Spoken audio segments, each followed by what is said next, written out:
নবীজির একজন সাহাবী ছিল, তার নাম ছিল আব্দুল্লাহ। নাম ছিল কি? আব্দুল্লাহ। দেখেন ঈমান কাকে বলে।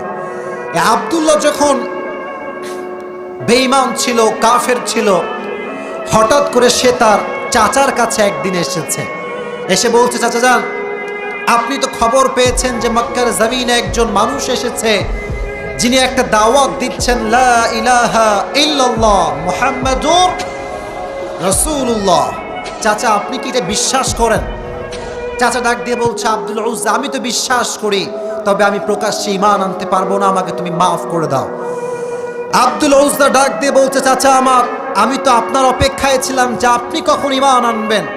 যেহেতু আপনি ঈমান আনলেন না, আমি আজকে আপনার সামনে নবীর উপরে এবং আল্লাহর উপরে ঈমান আনলাম। সুবহানাল্লাহ পড়লেন না? এবার চাচা ডাক দিয়ে বলছে, আব্দুল উজ্জা, তুমি যা বলছো তোমার মাথায় হুঁশ ঠিক আছে তো? তুমি যেই কথা বলছো, তোমার গায়ের পোশাক দিয়েছে কে? বলছে, চাচা আপনি দিয়েছেন। তোমার পায়জামা কে দিয়েছে? চাচা আপনি দিয়েছেন। বলছে, ঈমান আনলে তোমার জামা কাপড় থাকবে না, টাকা পয়সা থাকবে না, বাড়ি ঘর থাকবে না। আব্দুল উজ্জা বলছে, চাচা আমার জামাকে খুলতে রাজি আছি, ঈমানকে বিক্রি করতে আমি রাজি না। নিজের দেহের পোশাক, পায়জামা সব খুলে দিয়েছে, উলঙ্গ হয়ে গেছে, উলঙ্গ হয়ে গেছে। ঈমান কাকে বলে? ঈমান উলঙ্গ হয়ে মায়ের কাছে গিয়েছে, দরজায় গিয়ে নক, আম্মা জান আপনি কোথায়? মা আসছে। আসার সঙ্গে সঙ্গে মা তো অবাক। আব্দুল উজ্জা, আইনা লিবাসুক, ওয়্যার ইজ ইওর ড্রেস? জামা কাপড় কোথায়? উলঙ্গ দেখে মা লজ্জা পেয়েছে। মা দুটি হাত দিয়ে চোখ ঢেকে নিয়েছে। আরে আমার সন্তানের জামা গেল কোথায়? বলছে, আম্মা জান, আজ আব্দুল উজ্জা তার জামাকে উলঙ্গ করে এসেছে, কিন্তু ঈমানকে নিয়ে এসেছে। সুবহানাল্লাহ পড়লেন না? আম্মা জান, আমাদের বাসায় কোনো জামা আছে একটু চেক করে দেখেন। আম্মা জান ডাক দিয়ে বলছে, আব্দুল উজ্জা, বাসার ভেতর কোনো জামা আমাদের কাছে নাই, তবে একটা ছেঁড়া কম্বল আছে, তোমার জন্য আমি নিয়ে আসতে পারি। আম্মা জান নিজে বাসার ভিতরে গিয়েছেন, ছেঁড়া কম্বল তার সন্তানের জন্য নিয়ে আসছেন। আব্দুল উজ্জা কোনো মতে কম্বলটা গায়ে দিয়েছেন, জাস্ট শরমগাহ, লজ্জাস্থান ঢেকেছেন। ঢেকে মক্কার থেকে হাঁটতে হাঁটতে হাঁটতে হাঁটতে মদিনায় নবীর প্রেমে ছুটে গিয়েছে। এত আস্তে সুবহানাল্লাহ পড়লেন, একটু মন খুলে পড়েন সুবহানাল্লাহ। প্রিয় হাবিব যখন ফজরের নামাজ পড়তে বের হয়েছেন, গেট খুলে দেখছেন একজন লোক বসে আছে উলঙ্গ অবস্থায়, কোনো মতে কম্বল মুড়ি দেওয়া। ডাক দিয়ে বলছে, মান নামছা, তুমি কে? বলছে, নবী হে, আমি তো সেই মানুষ যে মানুষ আপনার প্রেমে উলঙ্গ হয়েছে, আপনার উপর ঈমান হারাতে কখনো সে চেষ্টা করে নাই। সুবহানাল্লাহ পড়ে নবীজি সঙ্গে সঙ্গে সাহাবা ইকরামকে ডাকলেন, এই সাহাবা ইকরাম শোনো, যাও জামা নিয়ে আসো, আব্দুল উজ্জার জন্য জামা নিয়ে আসো। নবীজি নিজের হাতে মায়া করে ভালোবেসে আব্দুল উজ্জাকে জামা পরিধান করিয়ে দিয়েছে। আর ডাক দিয়ে বলছে, আব্দুল উজ্জা, আজ থেকে তোমার নাম আব্দুল উজ্জা নয়, আজ থেকে তোমার নাম আমি নবী রাখলাম, তোমার নাম হচ্ছে আব্দুল্লাহ। সুবহানাল্লাহ পড়ে। আব্দুল্লাহ মানে হচ্ছে কোনো মূর্তি পূজারী নয়, কোনো মূর্তির বান্দা নয়, তুমি হচ্ছে একজনের বান্দা। আওয়াজ দিয়ে বলেন তিনি কে? ঈমান কাকে বলে? আমার শৈলকুপার ভাইয়েরা মনোযোগ দিয়ে শুনবেন। ইতিমধ্যে যুদ্ধের সময় শুরু হয়ে গেল, যুদ্ধের দামামা বেজে উঠলো, চারিদিকে যুদ্ধ যুদ্ধ, জিহাদ করতে হবে।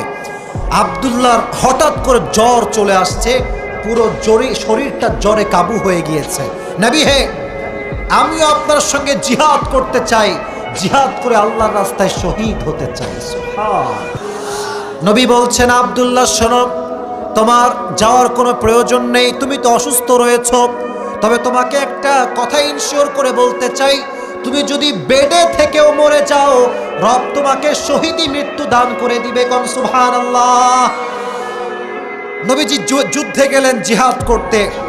হঠাৎ করে একজন সাহাবী সংবাদ নিয়ে আসলো, নবী হে, আব্দুল্লাহ তো দুনিয়ার জমিন আর বেঁচে নেই, রবের কাছে ফিরে গিয়েছে। নবীজি বললেন, সত্যি? জি নবী, সত্যি, সে আর বেঁচে নেই। নবীজি নিজে গেলেন, যাওয়ার পর নবীজি কবর খনন করলেন। নবীজি কবরে দাঁড়িয়ে আছেন, দুইজন সাহাবী আব্দুল্লাহ লাশ কাঁধে বহন করে নিয়ে আসছে। আর কবর থেকে একজন মানুষ বলছে, খবরদার, আব্দুল্লাহর গায়ে যেন কোনো আঁচ না লাগে, কোনো কষ্ট না পায়, সুন্দর করে নিয়ে আসছো। যে দুইজন সাহাবী লাশ বহন করে নিয়ে আসছে তারা কারা? এক হচ্ছে ওমর রাদিয়াল্লাহু তাআলা আনহু, আর এক হচ্ছে আবু বকর রাদিয়াল্লাহু তাআলা আনহু। আর এই কবরের পাশে একজন মানুষ দাঁড়িয়ে, এখন তো ভাই টর্চ লাইট আছে না নাই? এই দেখেন এলডি, এগুলো কি এলডি না বলে? এলজি। এখানে বাল্ব, লাইটের কোনো অভাব নেই।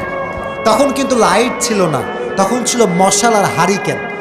একজন সাহাবী কবরের পাশে হারিকেন নিয়ে দাঁড়িয়ে আছে, তার নাম হচ্ছে বেলাল রাদিয়াল্লাহু তাআলা আনহু। সুবহানাল্লাহ পড়ে। আর যিনি কবরে দাঁড়িয়ে আছেন আর কেউ নন, তিনি হচ্ছেন জনাবে মুহাম্মাদুর রাসূলুল্লাহ সাল্লাল্লাহু আলাইহি ওয়াসাল্লাম। নবীজি নিজে দাফন করলেন, আর দাফন করার পরে রবের কাছে দোয়া করে, আমার রব, আমি আব্দুল্লাহর উপরে খুশি ছিলাম সন্ধ্যা পর্যন্ত, তুমি আল্লাহ আব্দুল্লাহর উপর সন্তুষ্ট হয়ে যাও। এই কাণ্ড দেখে একজন সাহাবী, তার নাম হচ্ছে আব্দুল্লাহ ইবনে আব্বাস, সে বলছে, আজকে যদি আমি আব্দুল্লাহর জায়গায় থাকতাম, আজকে আমি আব্দুল্লাহ ইবনে আব্বাসের কপালের চাকাটাই ঘুরে যেত। সুবহানাল্লাহ। অতএব যুবক ভাইয়েরা, ইমান যদি আনতে হয়, নরমাল ইমান দিয়ে কাজ হবে না, আব্দুল্লাহর মতো ইমান আনতে হবে। জীবন দিতে প্রস্তুত আছি, ইমানকে বিক্রি করতে আমরা প্রস্তুত নই। ঠিক কিনা বলো? আল্লাহ সবাইকে সেই ইমান আর তৌফিক দান করুক, সকলেই পড়া আমিন। এবার আসেন 2 নাম্বার কাজ।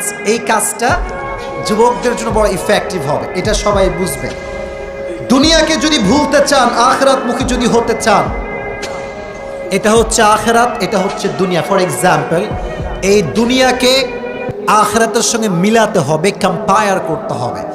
যদি কেউ দুনিয়াকে আখিরাতের সঙ্গে মিলাতে পারে, সে 2টি জিনিস খুঁজে পাবে। জোরে বলেন, কয়টা জিনিস? আমি এটা পড়ার পরে বড্ড অবাক হয়েছি, রিসার্চ করার পরে। অনেক অসাধারণ কথা এটা। আমার কথাগুলো কি বোঝা যায়? বোঝা যায়? যায় যায় যায়।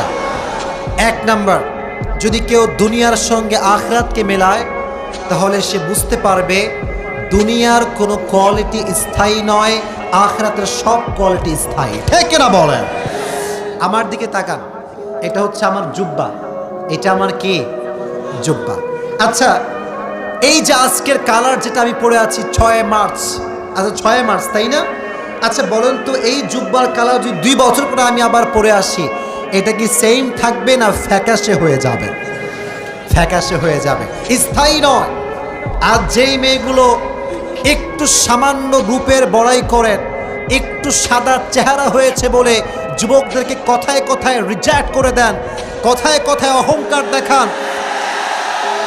ভালো করে জ্ঞান রাখবেন। ফেসবুক আমরা চালাই, আমাদের কাছে ইনস্টাগ্রামও আছে, সবই আছে, পেপার পড়ি, পত্রিকা পড়ি। যেই মেয়েগুলো রূপের বড়াই করত, অহংকার করত, এদের কপালে বেশিরভাগ টাকলা ছাড়া আর কিচ্ছু জোড়ে না। অতএব আল্লাহ যে আপনাকে রূপ দিয়েছে, এটা আজ আছে কাল থাকবে।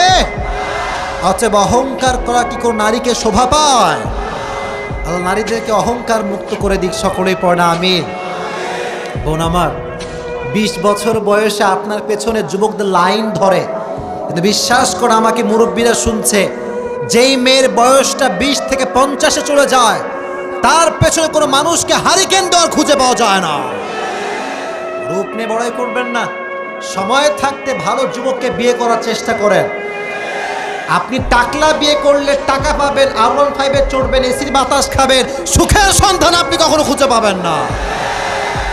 অতএব দিনদার যুবককে বিয়ে করার দরকারটা আছে না নাই? না, লাঙ্গল বাঁধে এরকম মেয়েছে নাই বাবা, অযথা আমাকে আপনারা, আছে নাকি এরকম মেয়ে ভাই? আল্লাহ তাদেরকে হেদায়াত দান করে পড়া আমি। মুরব্বী আব্বাজানরা খিলখিল করে হাসতেছে, আসলে কথা কিন্তু বাস্তব। ইভেন মুরব্বী আব্বাজানদের হেসে কোনো লাভ নেই। আজকাল অনেক মুরব্বী আছে যারা মেয়ের জন্য সন্তান যখন খোঁজে, টাকাওয়ালা ছাড়া কোনো বেকার ছেলে হাতে যে মেয়েকে তুলে দিতে চায় না। হ্যাঁ, আপনি বাবা হিসেবে ভালো ছেলে খুঁজবেন, আবার দায়িত্ব।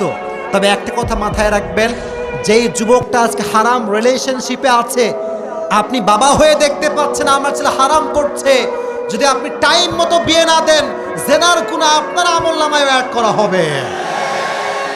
আল্লাহ আব্বা জানদেরকে বোঝার তৌফিক দান করুন, সকলে পড়া আমিন। তাহলে দুনিয়ার কোয়ালিটি আজ আছে কাল নাই, কিন্তু আখিরাত যখন শুরু হবে, আখিরাতে যাওয়ার পরে যৌবনের স্থায়িত্ব দিয়ে দিবে একজন। জবান খুলে বলেন তিনি কে? নাম্বার 1, কোয়ালিটির কোনো স্থায়িত্ব নেই। 2 নাম্বার, দুনিয়াতে আল্লাহ আপনাকে যতই দিক না কেন মন ভরে না। যে চেয়ারম্যান সে এমপি হতে চায়, যে এমপি সে মন্ত্রী হতে চায়, যে মন্ত্রী সে প্রধানমন্ত্রী হতে চায়, যে সাইকেলের মালিক সে বাইক কিনতে চায়, যে বাইকের মালিক সে কার কিনতে চায়, যে কার কিনে ফেলে সে একটা পার্সোনাল প্লেন কিনতে চায়। চাহিদার কোনো শেষ নেই। এজন্য মিজানুর রহমান আজহারি একটা কথা বলেছিল, মানুষের চাহিদার কোনো শেষ নাই, unlimited demand of human being on earth. ঠিক কিনা বলেন? এজন্য সর্ব অবস্থায় শুকরিয়া আদায় করবেন একজনের জন্য, তিনি কে? লাইন শাকারতুম লাযীদান্নাকুম ওয়া লাইন কাফারতুম ইন আযাবি শাদীদ। If you are grateful, I'll increase your ni'mah. If you are ungrateful, then my punishment is most hurtful punishment in this world and the next. আল্লাহ বলছেন, তুই যদি শুকরিয়া আদায় করতে পারিস, তোর আজকে যা আছে কালকে আমি আল্লাহ আরো দ্বিগুণ করে দিব। সুবহানাল্লাহ পড়েন। এজন্য দুনিয়া থেকে বিমুখ হতে চাইলে আখিরাতের সঙ্গে দুনিয়াকে কম্পেয়ার করার দরকারটা আছে না নাই? আল্লাহ সবাইকে বোঝার তৌফিক দান করুক, সকলেই পড়া আমিন।